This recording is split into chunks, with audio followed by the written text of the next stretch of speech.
Hello everyone. Heather Hames speaking to you from the Division of Emergency Medicine Point of Care Ultrasound program at Western University. Welcome to this installment of our Practical Point of Care Ultrasound series.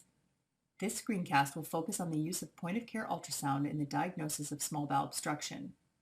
We will cover image generation and interpretation, as well as some evidence behind using your bedside ultrasound machine in the diagnosis of this common ED presentation. Is there a new reason to pick up the probe? And is it time to say goodbye to x-rays?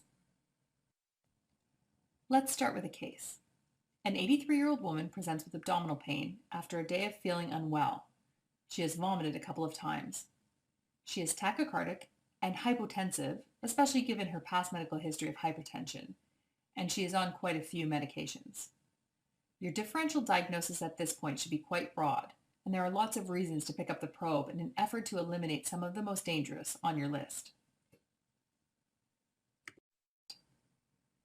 You certainly would like to rule out a AAA, and you may want to rule out free fluid as well.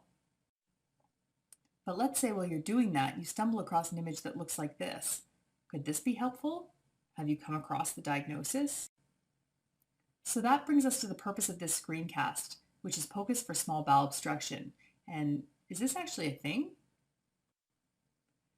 So on that note, let's have a look at this patient's x-rays. Perhaps what should not be a thing is x-rays. We all do them, but how often do we see an image that looks like this? Do these x-rays show a small bowel obstruction? Did they rule it out? Or did we just send someone out of the emergency department for a test that often comes back as inconclusive, and we are no further ahead? In fact, this is the radiology interpretation of these films. A nonspecific gas pattern, a common scenario.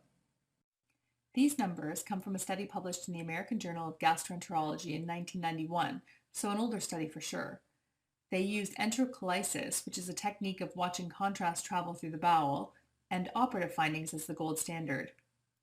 Here, the sensitivity of x-rays in the diagnosis of small bowel obstruction was 66 to 77%, and the specificity was 50 to 57%, or effectively a coin flip.